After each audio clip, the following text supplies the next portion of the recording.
Good morning, Steve. How are you? Fantastic. Daniel, I've missed How, you. how long has it been, my friend? Uh, I did the numbers this morning. 2.5 years. Really? It's been 2.5 years. That's how long it takes. Well, people don't know that you lost your beard in a horrible trimming accident, and uh, you've grown 6 or 7 in the 2 months since we've been away. And this is your favorite one so far. So far, this is the one. I'm thinking of maybe I get this going, or I can twirl that up. That would be amazing. Isn't that a lot of work? Have you ever done that? Um, You just must. for a day or two, and it didn't look very good, but because I hadn't been grooming it the whole time to get it ready, it was Right. just long enough. But we'll see. Maybe I'll play around with it, in Very my wizard. efforts to become, D&D famous. Excuse Wizardly. me. Let me change that. Tabletop role playing game famous. Dan, did you scrub off that tattoo? Oh no. The Where is D&D it? tattoo's still there? Yeah, it's still can't twist my arm well enough. Yeah, there you go. Tabletop role-playing game. So you're just gonna add other games there. I'll just add the whole. Yeah, Uh-huh. Daggerheart unfortunately has I'm a gonna nice have to logo. play the Firefly game because I got my Firefly tattoo there, but Daggerheart has a nice logo. or Serenity. It does, and we will be talking about Daggerheart today, um, as well as Gen Con and some goddamn thing called Stabracadabra. What did you? How come you didn't let me in on that earlier? What do you mean? Stabracadabra. Why? Because I there's a tendency in you probably know. Oh my goodness, look at you there, giving me a plug. You're a delight. I missed you. I missed your wingmanship. Um, I, wingmanship. Get the domain. Um, it, and if I can do anything, I can get you laid, Steve. That's my job. oh, I there's a lot of one of the things people talk about is like their project is optioned and it is put into Variety or something like that, and there's a huge splash, and everyone's congratulations, it's been optioned, and then the work begins, and it's a slog, and maybe nothing happens. So you got a lot of congratulations for something that was like, to me, announcing a project is too early. Is I don't know. It saps the strength of, like, I didn't want to talk about it until I had a page where there's on Kickstarter where people could, if they go to stabbercadabra.com, it'll take them there where they can sign up to be notified when the campaign goes up. If I talk about it and that page doesn't exist, Yeah, no, I hear you. so I want people to be able to do something with it. At the same time, you know, I don't juggle as many plates as you do, but focusing on one at a time is kind of the only thing I can do to make sure I get anything done. And so I had to make sure one was put to bed before I could even think about this one. I mean, you warned me that you were going to do that. Wait till one thing was put to bed. But you can at least sneak me a little preview information, just for my own. Oh, yeah. I figured you were busy hobnobbing and jet setting, and I'm never too busy for you, Steve. I see the lineups of the people at Catacombs and Comedians, and I'm like, this is stellar. This is stellar, and I'm just so happy for the the way you're growing this thing, and every convention it is more of a presence at each show it's at. So Well, I got to tell you, this last month or so has tested my resolve really, concerning Catacombs and Comedians. It has not been an overall easy month as far as the comedy touring goes. like the clubs. But yeah, because apparently people don't go to comedy clubs that much during the summer. Oh, that's There's interesting. there's vacationing. Right. And to reiterate that fact, let's go back to June 8th here in Nashville. We're talking about me now. Let me get rid of this. You Don't. can leave it up. I'm fine. No. Stabracadabra.com. And are you going to get Steve Miller to do a new version? I didn't even think about that. I got a text from someone who said like that they couldn't get the song out of their head, and now all I hear is that whistling at the beginning of the song. That song's kind of pervy. If I don't know if you realize that, but I don't know. The book isn't. Not yet. Not yet. It's still stuff yet to be read. We had a great pervy show the other night for Catacombs Comedians. Let me tell you that. Anyway, June 8th. Oh, let's go back to Nate. So it was a good show at Zany's. We had a good size crowd. Turns out our crowd in that room, because Zany's is 2 rooms, a smaller and a bigger room. We were the best attended show that week. Wow. And we didn't sell out that room at all. So it wasn't a packed house, but it was more packed than any of their other events. In that room that week. Wow. And that may have been happening, I think, because the CMAs were happening here in Nashville. So that may have been a part of it. But I don't think the CMA crowd really Venn diagram crossovers with the D&D crowd, but I could be wrong. Do people worry about parking, traffic? I don't know. And then July, we had a show scheduled for Huntsville. Now, see, I'm giving everybody the real behind the scenes going on of what it's not all jet setting and hobnobbing like Steve here claims it to be. So we had a show I scheduled for July 3rd at Huntsville because I figured the next day is a holiday. Maybe we can play a little later, get a little more rowdy, have fun. Ticket sales were abysmal. Really? For July 3rd. It was like a what? You think it's close to because of the New Year? Yeah, everybody left for the week. So the club moved the date back, much to my pleading and begging, to the 16th, just this last couple days ago.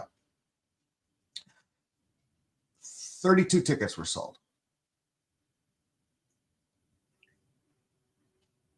All 32 people showed up. So that's a good sign.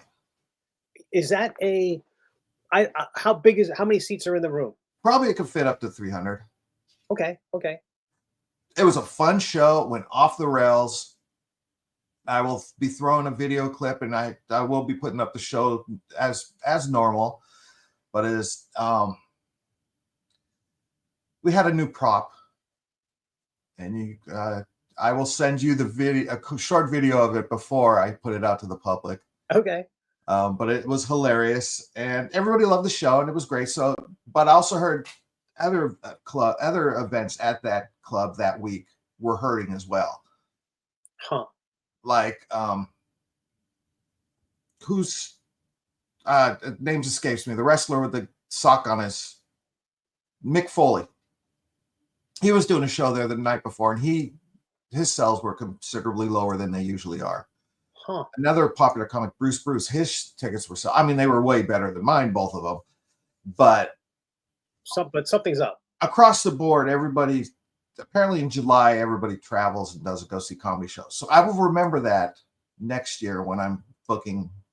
And then we had a show scheduled for July 24th, this upcoming Thursday, in Chattanooga, but ticket sales were not moving at all. So we just postponed or canceled that show. So is it a thing where the club owner was like, "It's July. That's just what's going to happen." They're not. Yes, that's what I've been hearing. It's not a sign of this is the economy tanking, or this is not some broader problem or some Catacombs and Comedians specific problem. This is July. It could be a combination of all three. Okay. Because Chattanooga was a new outlet we were premiering in, and so maybe the word didn't get out. So maybe before I do it again, will try to hype up some of the community. Go to the big comic book or game stores in Chattanooga, try to get a relationship going, and that'll help. Hopefully I will be able. Hopefully, because I happened to be in Chattanooga the month before for the AU softball for Father's Day, because my daughter asked, "How come there's no professional women's softball?" And now there is. So we took her there for Father's Day. That's awesome. But I was able to check out the club, and the club owner's very nice, and the club looked great, and I was really looking forward to it. So hopefully, fingers crossed, Danielle will have me back there at that club at a later date or later time. And we zip past the introductions, but so you're the showrunner and creator of Catacombs and Comedians. I'm the showrunner, creator, dungeon master, and sometimes player of Catacombs and Comedians. And like I said, I'm becoming tabletop role-playing game famous because I'm changing the tagline of making a joke of the world's most famous role-playing game to making a joke of role-playing games, because we're opening up our. You've done Traveler. Yeah, You've I've done done Traveler. Call of Cthulhu. I've done Call of Cthulhu, and you better believe we're doing Daggerheart. Yeah, and at the very least, online, I'm not sure how this translates into game stores. Like to me, if there was an index of game stores and what's being played, because I mean, we don't know what's happening in people in the basements and in the around the kitchen tables and the dining room tables everywhere. But in game stores, I'm wondering if there's an increase in Daggerheart play. But certainly, if YouTube and the YouTube actual play community, and I think it could be argued, really had a big impact on increasing D&D's popularity. If so many of them are talking Daggerheart all the time, that's got to drag the community in some way. I haven't had the sense that I've gotten from some people who again, these are convention going players. So the people who have been DMing at conventions in like open pickup games and the kind of games you sign up for, they were saying that the ones who are running D&D and 5e as it's morphed into 2024 5e, people are excited about it. People are enthusiastic. There isn't, if you were to look at the thumbnails of YouTube, you'd think D&D 2024 was the Hindenburg. But I think the players, the people actually playing the game, they're excited for it. And agreed. I mean, unfortunately, it's become a trope or a meme almost that let's shit on D&D for bait clicks. Right. And now it's the other way, where it's like they actually get to say something positive and kind of ride Matt Mercer's coattails a little bit. They get to, hey, they're playing Daggerheart. A lot of them couldn't wrap their heads around Candela Obscura, but this is the fantasy. There's something about role-playing games in the fantasy genre which is a perfect combination. Sci-fi never made it work. Post-apocalyptic, which I guess is also sci-fi, never made it work. I mean, it works, but it never caught the way. It's a lot more. It's more niche than, say, a Tolkien-esque world. I think introduction of magic makes storytelling easier. Right? Suddenly, yeah, sure, flying ducks that they can breathe fire. Sure. Yeah. There's a whole squadron of flying ducks breathing fire. The fantasy element of that is that the ducks can fly, right? Because these are wingless ducks. These are undead wingless ducks that breathe fire. .com. But so you're playing more. You're playing Daggerheart online, in person. How are you doing this? Well, let's go into the Daggerheart plans. If you have a show list, a playlist that we should be talking about, I won't skip ahead. No, I don't at all. No, that's fine. We'll just go back and forth and go all over the place. We're all good with that. So anyway, Daggerheart. I got me. I'm going to jump on this and check it out. So I was one of the lucky people that got the game before it sold out. Have you checked it out at all? No, I know of it, and I know its basic mechanics. It is fun. It is perfect for actual play programming. It's more cinematic. And I was really excited about it. And I'm like, looking it over, I'm like, okay, I'm going to jump on this. I want to be one of the first streams out there doing a Daggerheart programming. So I've got this little thing, I'm calling it Dramedy dice. It's kind of a play on words because they call it the duality dice. Because this isn't going to be as silly and slapstick and blue humor as, say, Catacombs and Comedians D&D shows are. I want this to be a solid element of humorous and seriousness and stuff like that. So I'm bringing a couple of my comedians into it and a couple content creators for tabletop role-playing games. That's awesome. Kind of a best of both worlds. And we've already got characters built. I've got artists working on the characters. I'm actually having, like, just to show off real quick.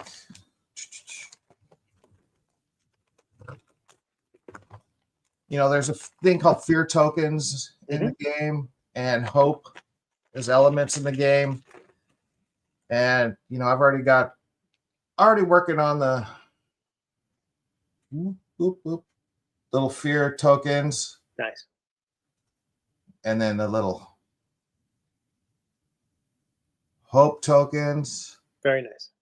And the cool thing about them, they're magnetic. So, where is that thing? I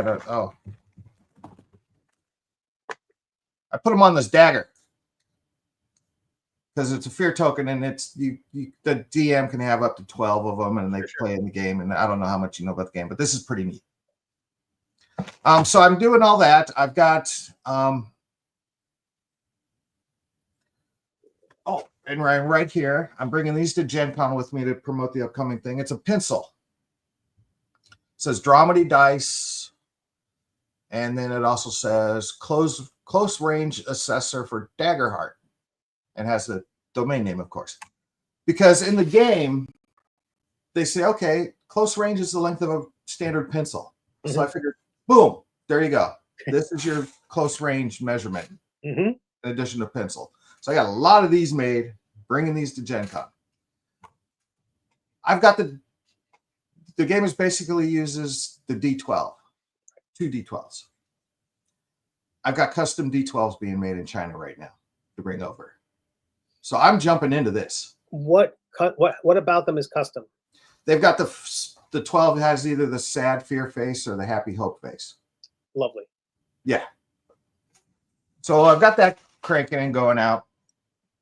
And yeah, I'm hoping to talk to Darrington Press at Gen Con saying, hey, this is what we're doing. The players I've got Kevin Eggleston, who's the DM for our Zany show. Great. I've got Elliot White, who is my player in almost every D&D Catacombs and Comedian show. Excellent. I've got Sarah Babe, who's from Encounter TV from the D&D channel. And I got Tawny Thompson, who she was in that Baron Munchausen thing we saw. One of the participants in that. She's the one I harumphed from the audience, I believe. That's excellent. So I've got people very, and both Sarah and Tawny are from the Theater of the Mind players. So I've got very actual play talent on both sides of the coin, the comedy and the, convention circuit. So creative people. That's awesome. Yeah, so we're working that. Everybody's excited about it. We're all putting it together. In fact, I was working on a t-shirt design just before we jumped in. I've got a roadmap. I've already done session 0 individually with 3 of the 4 players that I recorded. So I'll be putting those up as programming to get the show going. Are you creating a unique YouTube channel for it, or do you? No, it's going to be on the Catacombs and Comedians channel. Gotcha. I've got enough channels as it is between everything, and I thought about going that route, having its own thing, but it's part of, as it says there, presented by Catacombs and Comedians. So I'm going to keep it on that channel as well as the Zero Level Media channel. They may all end up on a Zero Level Media channel. I'm, still, because I don't have enough viewers yet to. So we'll just see how it goes. Everything's up in the air with me, Right.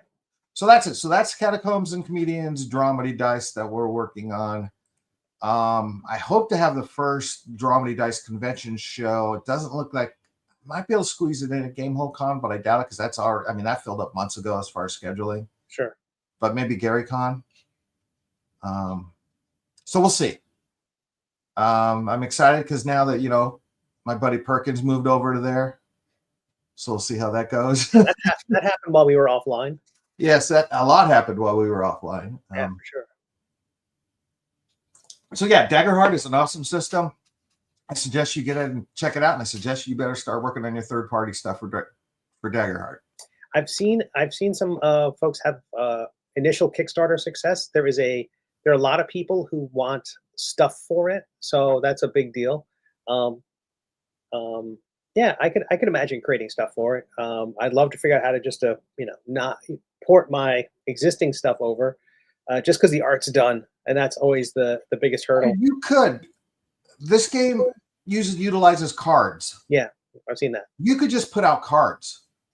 Yeah, it feels These are like the Nibblemancy cards. These are the Stabber Cadaver cards. These are. it feels like everybody, like they put a card generator online, so anybody can make stuff. So it feels like there will be no shortage of stuff for it. But I did see that Darrington Press supported and commented positively on one of the Kickstarters that's going on right now that's creating stuff compatible with Daggerheart. So they're like, yay! Not only did they back the thing, they gave it a thumbs up. We can't wait to see it, that sort of thing. So I like that their level of enthusiasm. I don't recall ever seeing WotC ever jump into someone's campaign and say, "This looks awesome." In fact, Darrington Press put out a thing. If you're getting ready to do content creation for Daggerheart, send us what your plan is and who you are, and hopefully we can meet at Gen Con and talk about it. So that's after we get off of this, I was working on my media kit on, when was it, Thursday night, and filling out their form and paperwork and all that stuff. But then lightning hit too close to my neighborhood, and my computer just completely 2 hours of work down the drain. No. Yeah. So. So I just went to bed. That was done. So yeah, big plans for Daggerheart, and with Dramedy Dice, and right now with Gen Con, we're not going to obviously get a show or anything out for Gen Con, but I'm going to use Gen Con as an opportunity to try to promote it, get the word out, and then maybe in August we'll have our first stream online for it. My 4 players seem very excited about it. We got characters made for it. I've created this whole world where I'm taking sort of elements from. There are no gnomes in Daggerheart. There are like 13 species you can play, but no gnomes. Mm-hmm. So part of the story elements of our campaign is, why aren't there any gnomes? Yeah, so it'll be fun. I've been working behind the scenes, making a map, the whole 9 yards, just doing a lot of that, in addition to, keeping the Catacombs and Comedians tour alive, doing those shows, getting ready for Gen Con. That's awesome. So at Gen Con, apart from your meetings and things like that, you're going to be running a number of games? We'll have 3 games altogether, Gen Con adjacent. That's not a word. Adjacent. You know what I'm trying to say. Close to. Adjacent. In the general vicinity of. Yeah, I just had a stroke there, people. I'm okay. So our first show will be that Wednesday night before the con, and it's not associated with Gen Con per se, but it's at the Helium Comedy Club, 2 blocks from the convention center. Mm-hmm. So these are all comedians that I have playing with us. Again, a lot of audience participation as usual, a lot of free swag that I love to give out to the shows. So we're having that at Helium Wednesday night, and then Friday, I've got Catacombs and Comedian show at the convention itself, and I've got regulars Brandy Augustus, Elliot White, and Kevin Eggleston. And I don't know if you're familiar with Steve Wrigley on Instagram. He's the D&D comic. Oh, that's awesome. Have you seen his stuff? Mm-mm. His stand-up routine, he's from New Zealand, I believe. And it's become viral, his D&D comedian stuff. So I got him. He's going to be doing our show with the comedians, and he's actually joining us on Saturday as well with some creators, where I got Sarah Babe, Brian C.P. Steele, Chris O'Neill, and Gina Loveday playing with that game. So yeah, there's plenty of Catacombs and Comedians and our creators going on at Gen Con. Love it. That's beautiful. That's great too. And of course, we got all the freebie stuff. I just kind of hinted out at this last night. I've got, where are we going? Let's get rid of this. New monster trading card with the raffle. And this is my green slime of the game, but it tickles you and makes you giggle. Awesome. Because it rolls on the floor and it laughs. Awful. That's excellent.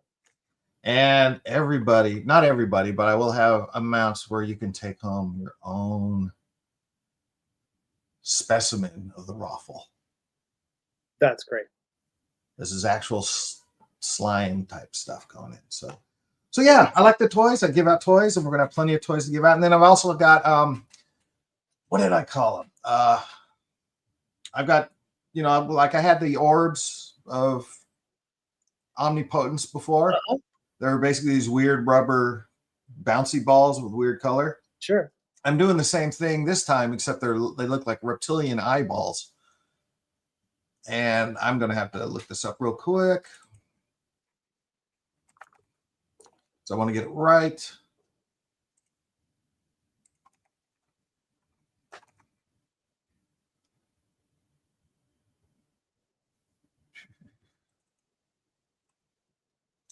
One second, bear with me.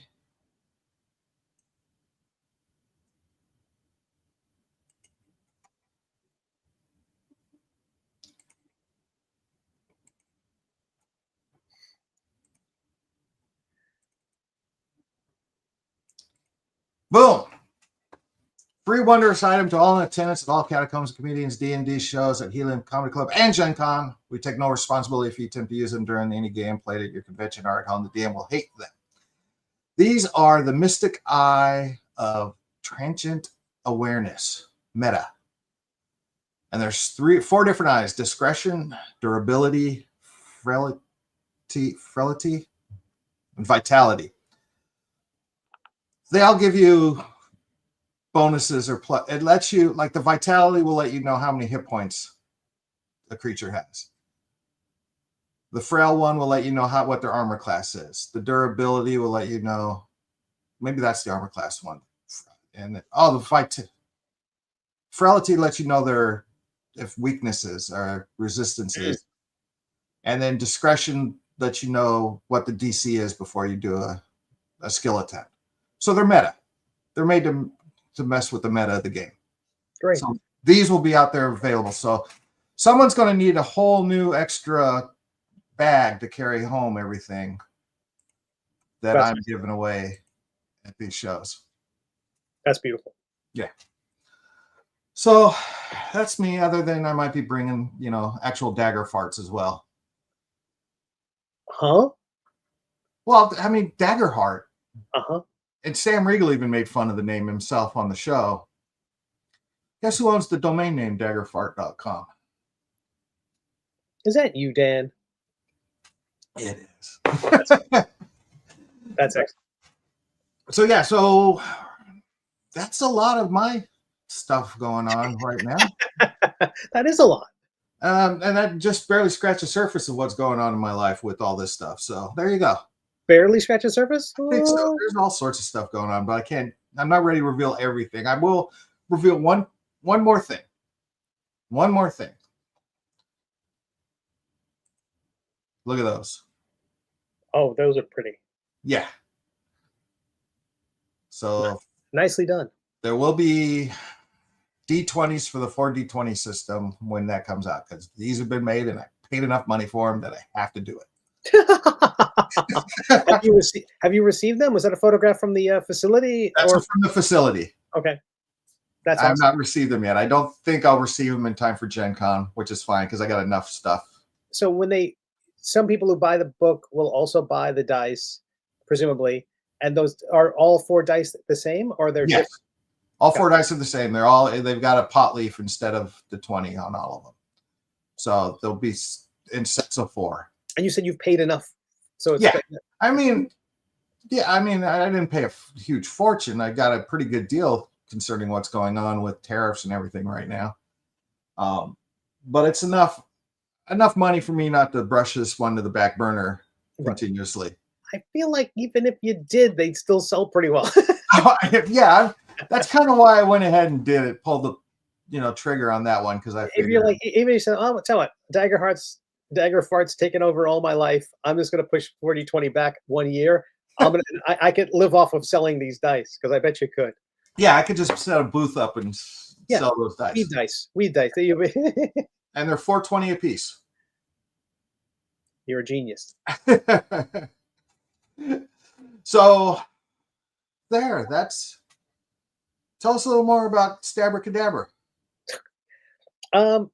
It is the next subclass book. It's the 5th one I've done.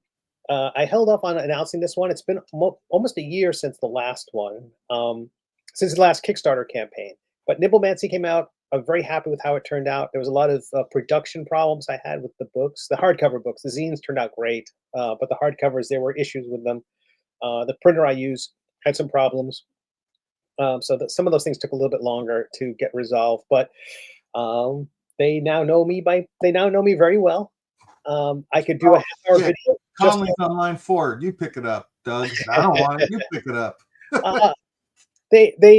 They have multiple printing facilities, and now they know which facility I want them to print at, because the amount of evidence. I don't think they're used to dealing with someone who has any production background. I think they're used to people who just upload their PDFs and they're happy if the pages are right side up, or they flip out because the books aren't perfect. Yeah. Comic books. There's no book is graded 10. They're all, even the one that comes, they'll get a box directly from the printer, right off the press, and they're all, the best ones are 9.8. There's no perfect book, but people. So I don't have an expectation these things are perfect, but I have certain expectations, which I have none of. So I was sending them photographs of the books with calipers, weights of the books. I was a nightmare, but I was a well-researched nightmare, and so I got them to reprint some stuff. And so anyway, this book is now ready. It's a fighter subclass. It's inspired by the world of the Middle Age, my webcomic, where there's a hero named Sir Quimp. He has a magic cursed sword, which basically is calling the shots. Very much this is that class. If people wonder, like, should there be if there's ever going to be enough of these subclass books to create a role-playing game, a 5e book, a 5e system based on the Middle Age, this would be another step toward that. This would be the subclass for the fighter where you play the sword and the fighter is your minion. And the part that people like when I talk about it at conventions, I've talked about it a couple now, they really like the idea that, and if your fighter dies, just roll another one. Assuming your sword is somewhere recoverable, not floating in the astral plane or at the bottom of a volcano. If it can be picked up by someone who meets the criteria of that very judgmental sword, and then how you play a sword that has a minion. Do you play them as separate? I'm basically discouraging people from trying to play this as a two consciousness being, or have your friend play the fighter while you and I don't want to create a negotiation system where one of you has to make it's constant charisma checks to see who gets to call the shots this round. I think it could be simpler than that, and whether the relationship is more like the Trill from Star Trek Deep Space Nine, or it's more like the Goa'uld from Stargate, or it's more like straight on possession, or the host is dead and you're just animating him, which is like one of the other sword characters in the Middle Age, when that character's head gets cut off and the sword keeps going. So there's a lot of things like that. It's going to be a lot of fun. I'm very happy with the artwork. It took me a long time to work on. I wanted a cover that was a bit different than the others, and a very interesting thing I've discovered, or I kind of knew. Intoximancy was my first one. It's very goofy, lighthearted, but it's also got a little bit of an edge because there's alcohol in it, and that attracts a certain that hits a lot of D&D players where they live, especially older D&D players. The next one I did was Death Dealing. Now it's rogues. I went immediately to rogues, like the most popular little class of characters, and card throwing rogues. It's got a deck of cards. It's very much tactile and a little badass. Then I went kind of weird with Metadomain and really light with Nibblemancy. And I feel like every time I bring these to conventions, the books that sell out first are Intoximancy, it's Death Dealing, and then Intoximancy. So there's something about the edginess of Death Dealing that I think speaks to D&D players. And so I'm kind of excited for this one because I wanted to cover that kind of doesn't depict Sir Quimp in his kind of goofy, Yeah. The same concept. It's exactly the same concept, but through a modern role playing lens. So I feel like that image and the sculpt that I did first really kind of speaks to that. So fingers crossed it has and the name is right. The 16th episode of the Middle Age from like 8 years ago, 7 years ago.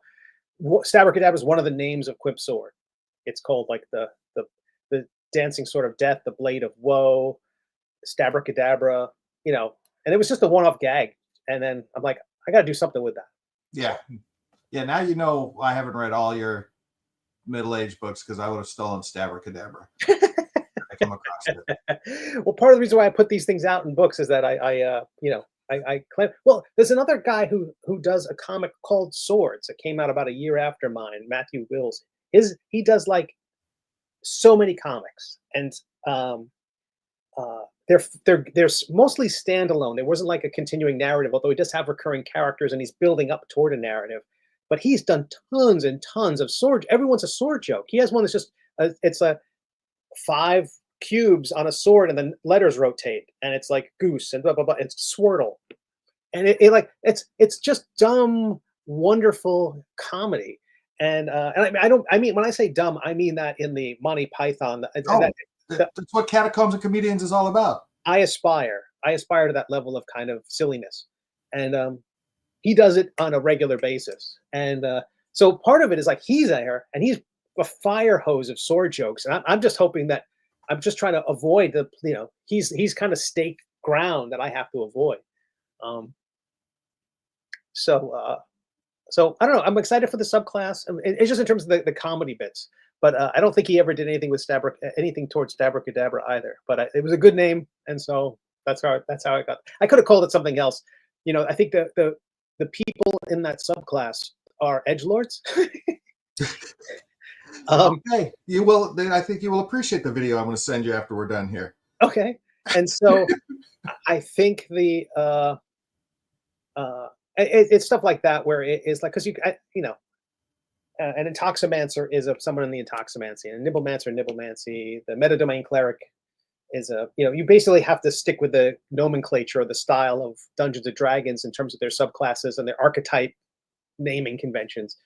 So the fighting style I thought would be Stabracadabra is a fighting style that just doesn't roll off the tongue. But anywho, I'm rambling. But you asked about it. There you go. I did ask about it because you didn't tell me anything about it the last 2 months we haven't talked. So again, it's a thing where it's like I could talk about it all day, but if I don't do it, I hear you. I hear you. I'm the worst offender of that. So no, you have plates that spin, and then suddenly you add more plates, and then but the thing is, that's the thing about us. I think at least people think that with where did you find time to do all this? It's like that's what I've been doing. It's just I'm releasing to my promotion that I'm going to be doing on my Patreon because I'm a web cartoonist when I'm not making D&D stuff, and my stuff is specifically D&D at the moment and compatible with Tales of the Valiant. Although Tales of the Valiant, Black Flag, they're going to put some of that stuff's in the Creative Commons now. I saw that, yeah. I might be able to overlap some of these things finally, because the next book, Stabracadabra, one of the reasons I went with Fighter was that the Fighter, even in 2014, their powers kick in at the levels, their subclass perks kick in where 2024 has made standard across all classes. So there's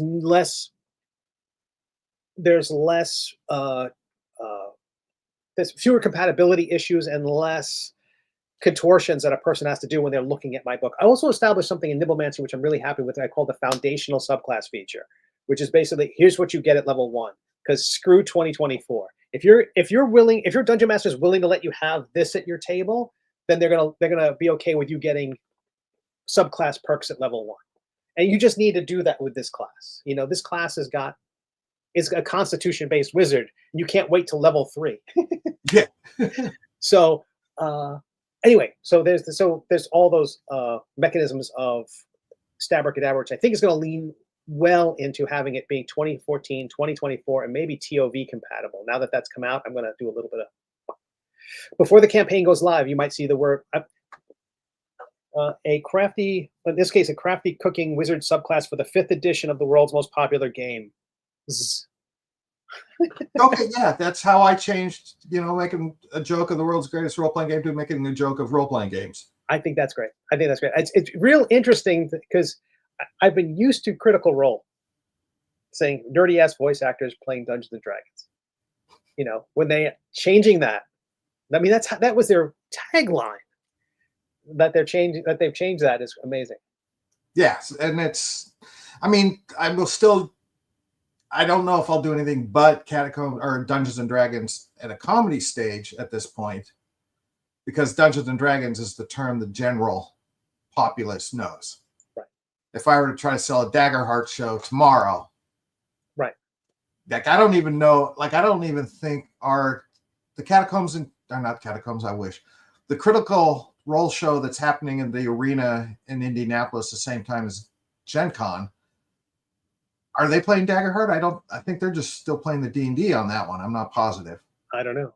I presume because isn't it a callback? Isn't it part of Exandria? I believe so. Yeah, and I don't think Age of Umbra is part of Exandria.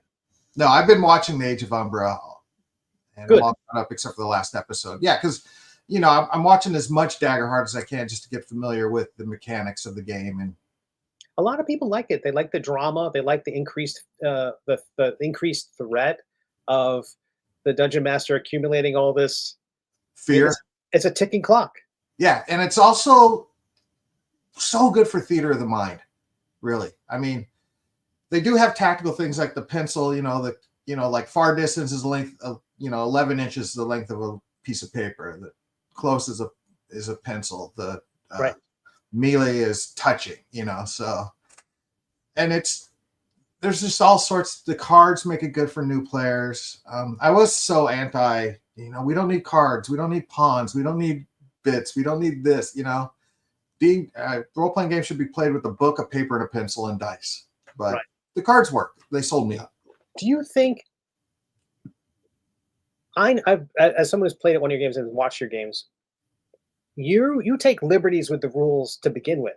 Oh, so yeah. The idea that you don't play 2024 or 2014. You play Catacombs and Comedians as much based on 2014 as 2024 is. Exactly. I have everyone making characters for the Gen Con game. I'm like, use 214 or 224. I don't care. Right. Because it kind of doesn't matter. No. It mostly matters when they're doing stuff on D&D Beyond, where it's hard coded. Yeah. Right. It's real interesting. I've been playing Tales of the Valiant lately. That's what my main campaign has been doing, and it's been it's interesting in that it's a bit of, I don't know, like British English to American English. It's that variation. It's things are slightly different, ever so slightly different, but it's kind of a funhouse mirror.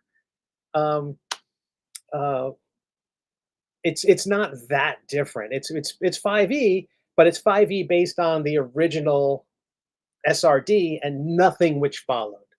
So they filled in the gaps with stuff that is recognizable but not legally actionable. Yes. So it's still D&D. But I will say one of the things that sucks about the environment of TOV, not TOV itself, but that D&D has a ton of online resources. If you don't know what a spell is, you can use D&D Beyond if you have access to all the books and have paid them through the nose for their access to the Xanathar's Guide, or you can dig through all the D&D books. But if you do a simple Google search and you want to know what Silvery Barbs does, someone's written it online. Yeah, there's so many resources out there based just on where they took the SRD and put them up as web pages. Yeah, or just like stuff that came out of Xanathar's, or something that came out of the Fizban's Treasury of Dragons. Like there are things which are there's a ton of resources online, and TOV just doesn't have that. So the things which are different, you can't find. That's I would say that's one downside of TOV so far. Anyway, maybe they'll get more resources online. Has Steel's never come out yet, right? Not that I'm aware of. MCM game. Yeah, the Draw Steel. Yeah. No, not that I'm aware of. Okay. Just saying, did I miss that? I don't know. But I guess it hasn't. Yeah, I would. I would feel bad if it did because I mean Daggerheart's taking up all the oxygen. Yeah, and it's deservedly so. Honestly, it's really a great system, and it's really not that there was any doubt just because of the mega powerhouse they have behind it. It has kind of overshadowed Shadow Dark a A bit. little bit, yeah. No, Daggerheart will definitely be the big Emmy winner next year on everything. And the Emmy nominations came out this year, and I didn't see. I think I only saw one or two things, even 5e related. Hey, I went over the list real quick, didn't see your name, so I didn't look at it anymore. I thought you would be looking for your name. I did not. I did not see my name, but but it does look like, man, there's so much stuff there. I really like it. It's almost like you could. Sometimes you see the nominations and you can think, okay, this seems like a thread of this juror picked these, and this juror picked these, and this juror picked these, and I don't feel that there's this overwhelming consensus in the nominees of, if the whole thing had been just like all Pathfinder, you know what I mean, or all Shadow Dark, that would have been like amazing. But no real controversial picks. I don't feel like anybody thought there was an omission. I thought the Marvel stuff would have been eligible. I would have thought we were going to see more of the Marvel superhero thing in there because that did seem like a big deal, and it does seem well received. But it's written by that hack Matt Forbeck, so. And Matt's very popular, so I thought that would contribute as well. But yeah, hopefully 4D20 will be on it next year. We'll sweep it. Yeah. Well, I don't think it'll sweep it, but. Well, there's and there isn't there eligibility window, an unusual window. It's not a calendar year. It is. Yeah, it's like after the day after Gen Con until the day of right. Some sort of thing. Yeah. Well, I'll double check on what that is and release it at the perfect time. So it'll be fresh on everyone's. Well, it won't be fresh on everyone's mind because it's played by a bunch of stoners, and what can they remember? But you also have undoubtedly you'll have cards for Daggerheart. You'll have you already make cards anyway. This is like easy segue for you. Yeah. I mean, I've already been practicing on all my cards. I wish I had the other eyeball cards around somewhere. What? Is it? I got to get Steve. I got to get my life together. I'm a hot mess. Here you go. Here's a card. See, there's the back, standard back. It still says making fun of the world's greatest role-playing game because these are definitely D&D. Sure. So there you go. Ooh, you can't focus. Oh well. See, and they're eyeball things. Excellent. And they will come with physical rubber bouncy ball eyeballs. Awesome. I think that's it for me. If that's not enough. That's plenty. We boiled that down. I think we could. I think I'm excited to catch up again in like 2 months. Yeah, hopefully it'll be sooner than that. I'm still so sad. I'm trying to get over the fact that you won't be joining me for Gamehole Con. Yeah, me too. I'm very disappointed. I went ahead and bought a pass to go to PAX Unplugged. Cool. I'm not going as, this is my recon. I usually do a recon mission to a con before I hit them up to do a show. That's smart. Though I didn't do that with Gamehole Con. I did it right away. I said, hey, can I? And Alex, who runs Gamehole Con, has been nothing but a great supporter for Catacombs Comedians. That's awesome. I'm not special guest status yet, but I didn't have to buy a pass this time. That's right. He might help me out, get a better hotel room, because I still don't have a hotel room because you're not there to make you get one. Yeah, to make me get one and share one. So, but speaking of, if you go to Fat Jack's without me, I'll be so sad. Just send me photos from Fat Jack's. Tough shit, buddy. You should be going. I'm not. Fair enough. I'm gonna find a new friend. Speaking of lodging at conventions, Gen Con starts next Wednesday, pretty much. Right. 2 days ago, my Airbnb was canceled. They can do that? That I got in January. They can do that? So I panicked. And this happened the day after they took the money, the second half of my $1,800 thing. Okay, here's your receipt. Oh, and now it's canceled. Now that we have your, actually it was $1,300. So I was on the phone, they're like, we'll help you find a new place. So I get on the phone with them, and whatever his name is, Kevin in India, was, all right, we'll help you find a room. Here you go. Here, check this place out. Does this work for you? And I go to their link, and it's a RV hookup 20 miles away. I'm going, no, that will not work. Okay, here's another one. How about this? It's got 2 beds for 5 guys and 1 bathroom. That's not How going can they take your money and then cancel you? Apparently, and so I reached out to the owner of the Airbnb, because it's the same place we stayed at last year. Right. And I actually contacted them saying, hey, we want to come stay at your place again for this year for Gen Con, but I don't see it listing. And the owner was like, here, let me put those days up for you. You get it. So this was back in January. Well, apparently sometime between January and last Wednesday, the property sold. Oh. And Gen Con knew about this, but they didn't reach out to me until they cashed my final payment a week before. Okay, now you try to find an Airbnb that's as good as the one you had before for Gen Con. 2 weeks out. 2 weeks out. Right. So I'm on the phone with these guys for hours. And they're like, okay, well, I go, well, here's the closest one that suits my needs, and it's $3,500 or something like that. This is the equivalent of what I had before. Well, we can't do that for you. We'll tell you, well, we're already giving you a $25 coupon because you got okay.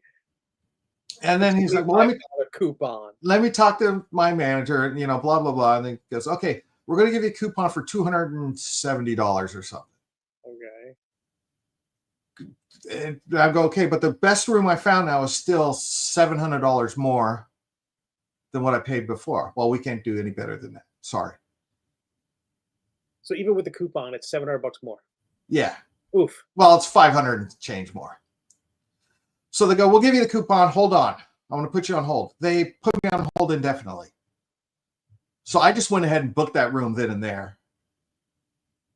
And the thing is, I had to book it for an extra day because it was a 6-night minimum as opposed to my usual 5-night minimum at Gen Con. And usually we don't even use the last night because it's Sunday night. And you know me, I'm like ready to bail. Yeah. Is that part of the reason why it was more expensive? Was it that was like, yeah, I got to pay for an extra room. Right. But that didn't make up the whole thing. Right. So now I went from paying $1,300 and change to $2,100 and change. The plus side is it's walking distance to the convention. Oh, wow. It's like right next to that. Well, you've never been there, so I can't give you landmarks. But previously you were a little further. You were quite a bit further out. A cheap Uber ride, but it was real, Yeah. Or I could drive my truck and park for $20. But so location wise, it's great. But still, it's not going to be that great because now you got to get 5 guys, and we're going to have to double up in big beds and sleep head to toe, even though the naughty parts still match up. And but anyway, short guy with tall guy. Make sure nothing lines up. Fat guy with skinny guy. We got to make this work. We got to utilize property as much as possible. Octangular guy with triangular guy. So, and then I've already reached out to the people who have this Airbnb. I'm so glad I found you. This is what happened to me because I'm like, do not fuck me over. And I go, no, I'm glad you found us. Great. And I go, it's a problem. Here's a problem. I won't be able to check in till the day ever. I'm willing to pay for that extra night beforehand, but I won't be checking in until, I'm willing to pay for Tuesday, but I won't be able to check in until Wednesday. And they go, no problem. They got the money. They don't care. And did you ever follow back with Airbnb about getting any more credit? They contacted back to me because I still hadn't had that $250 or $240 credit or whatever it was they were giving me. And then they come back, oh, sorry. And they left me a message. Sorry, I had to talk to my manager. And then there was a meeting. I had to go to really? But so now, since I did it after I already booked it, I can't use it for this one. So now I have that coupon in Airbnb for later use. That's good, valid for a year. Bastards. So I'm a little pissed off at Airbnb, and they have not heard the last from me. But my main concern was get a room now. Right. Yeah. Yeah. Yeah. Not. You can't wait. No. Yeah. So hopefully that works out fine, and there might be some air mattresses. That RV wasn't good enough. Well, I don't even have an RV. It was just an open field for $800 next to a lake.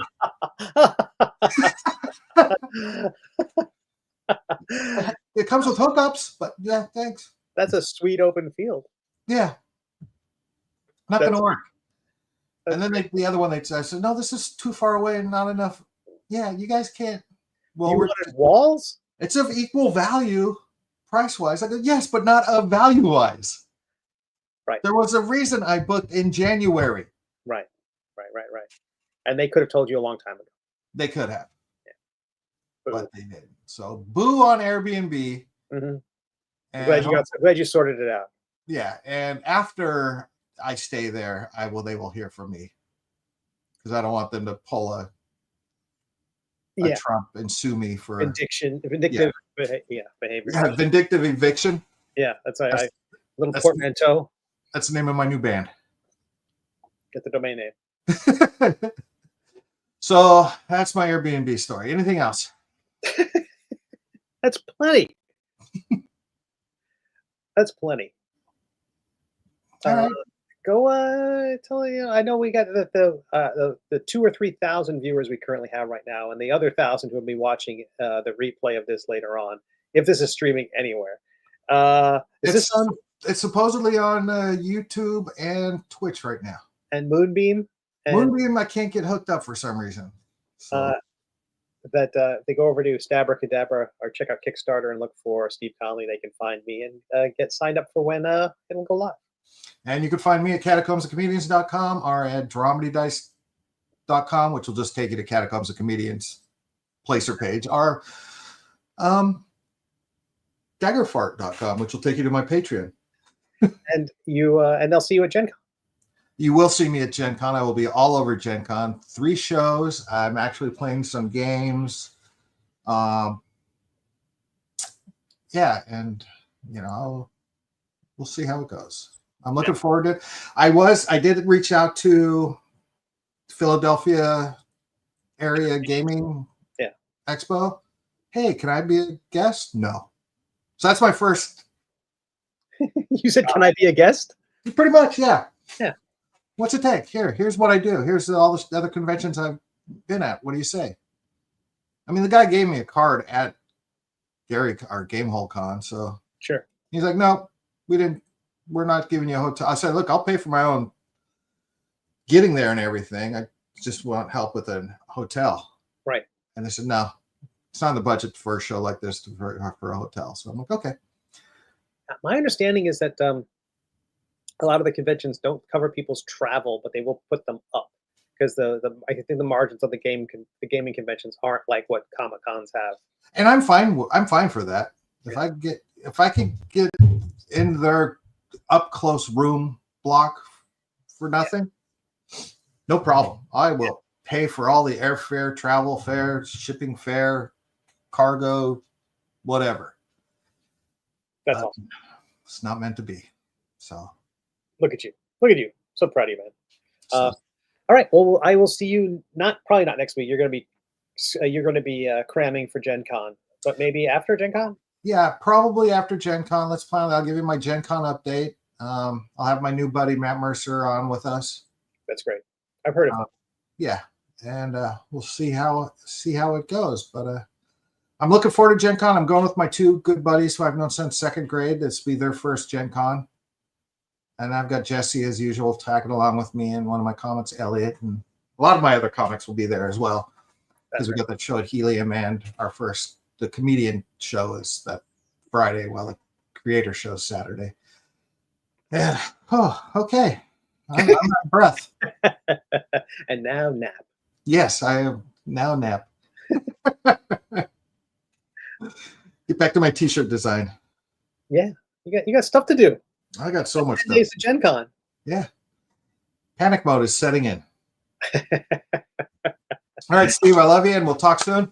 All right, buddy. All right, everybody else, may you make all of your saving throws.